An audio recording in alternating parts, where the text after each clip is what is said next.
नमस्कार। आज की इस वीडियो की शुरुआत एक बेहद महत्वपूर्ण जानकारी के साथ करते हैं। अगर आप केवीएस और एनवीएस की भर्ती प्रक्रिया से जुड़े हैं तो आने वाले कुछ हफ्ते आपके लिए निर्णायक साबित हो सकते हैं।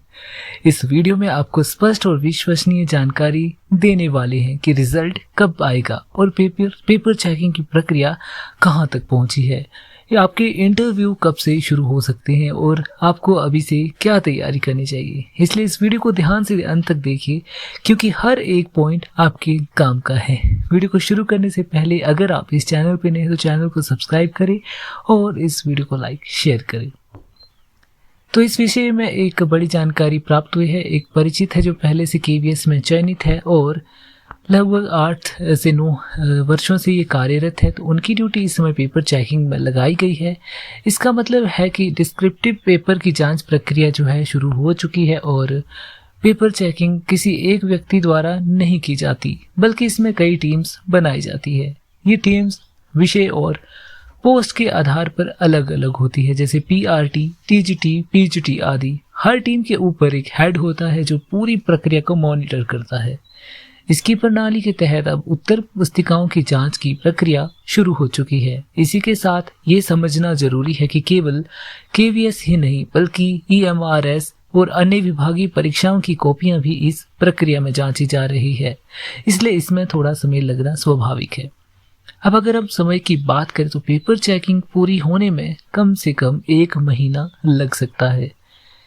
इसके बाद अगर आंसर की जारी होती है तो उसमें लगभग 1 सप्ताह का समय और जुड़ सकता है। इसमें आपत्ति दर्ज कराने और उसका समाधान करने की प्रक्रिया शामिल होती है। इस आधार पर अनुमान लगाया जाए तो लगभग 35 से 45 दिनों के भीतर आपको रिजल्ट देखने को मिल सकता है।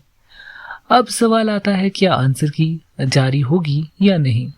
इस पर स्थिति जो है पूरी तरह से स्पष्ट नहीं है, लेकिन संभावना लगभग 60% है कि आंसर की जारी की जाएगी और 40% संभावना है कि नहीं की जा सकती। यदि आंसर की जारी होती है तो वो केवल ऑब्जेक्टिव भाग के लिए होगी, जो 60 मार्क्स का होता है। डिस्क्रिप्टिव वाले भाग के लिए आंसर की नहीं दी जाती। इस बात को आपने ध्यान में रखना है। अब सबसे इम्पोर्टेंट पार्ट, इंटरव्यू। जैसे ही रिजल्ट घोषित होगा उसके 10 से 15 दिनों के भीतर इंटरव्यू की प्रोसेस शुरू हो सकती है। इसका मतलब यह है कि आपके पास तैयारी के लिए बहुत सीमित समय होगा, इसलिए समझदारी इसी में है कि आप अभी से इंटरव्यू और डेमो टीचिंग की तैयारी शुरू कर दें। अब बात करते हैं मार्क्स के वेटेज की। इस बार पूरी चयन प्रक्रिया में लिखित परीक्षा और इंटरव्यू और डेमो टीचिंग का अनुपात इस प्रकार रहेगा। लिखित परीक्षा जो आपकी 85 मार्क्स की, interview plus demo teaching 15 marks. यानी इंटरव्यू भले ही 15 मार्क्स का हो, लेकिन ये आपकी अंतिम मेरिट को काफी प्रभावित कर सकता है। अगर पिछले वर्ष के आधार पर समझे तो इंटरव्यू और डेमो टीचिंग में निम्न चीजें देखी जाती है। डेमो टीचिंग लगभग 30 अंक और टीचिंग स्किल्स और पेडागोजी लगभग 20 मार्क्स। इंटरपर्सनल स्किल्स लगभग 10 मार्क्स। इंटरपर्सनल स्किल्स में आपकी बॉडी लैंग्वेज, बोलने का तरीका, कॉन्फिडेंस और आपका बिहेवियर देखा जाता है।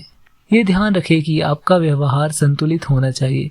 आपको ना ज़्यादा बनावटी, ना अत्यधिक गंभीर, हल्की मुस्कान और स्पष्ट संवाद शैली सबसे प्रभावी होती है। अब बात करते हैं डेमो टीचिंग की तैयारी की। आपको जिस पोस्ट के लिए चयन होना है उसी स्तर की एनसीईआरटी की किताबें अभी से पढ़ना शुरू कर दें। डेमो टीचिंग में ये देखा जाता है कि आप किसी विषय को कितनी सरलता और प्रभावी तरीके से समझा सकते हैं। इसके लिए आपको पहले से ही संरचित योजना बनानी होगी। कैसे आप क्लास शुरू करेंगे, कैसे उदाहरण देंगे और कैसे निष्कर्ष तक पहुंचेंगे। अब इंटरव्यू पैनल के बारे में समझ लेते हैं। आमतौर पर इंटरव्यू पैनल में 4 सदस्य होते हैं। एक चेयरमैन, अक्सर प्रिंसिपल स्तर का अधिकारी होता है, एक मेंबर सेक्रेटरी और 2 अन्य विषय विशेषज्ञ या शिक्षक होते हैं। ये सभी सदस्य आपको अलग अलग मापदंडों पर अंक देते हैं और अंत में उन अंकों को जोड़कर अंतिम स्कोर तैयार किया जाता है। अब अंतिम और सबसे महत्वपूर्ण सलाह, अगर आपके इस अंक संभावित कट ऑफ के आसपास है तो बिना देर किए इंटरव्यू की तैयारी शुरू कर दीजिए। इंटरव्यू की तैयारी केवल चयन के लिए नहीं बल्कि आपके व्यक्तित्व विकास के लिए भी जरूरी है। इससे आपकी कम्युनिकेशन स्किल्स, आत्मविश्वास और प्रस्तुति क्षमता में काफी सुधार होता है। आने वाले 40-45 दिन आपके लिए बहुत महत्वपूर्ण है। अगर आपने इस समय का सही उपयोग किया तो आप अपनी सफलता की संभावनाओं को काफी बढ़ा सकते हैं। इसी के साथ आप अपनी तैयारी पूरी ईमानदारी और निरंतरता के साथ जारी रखें। धन्यवाद। चैनल को सब्सक्राइब करें और इस वीडियो को लाइक शेयर करें।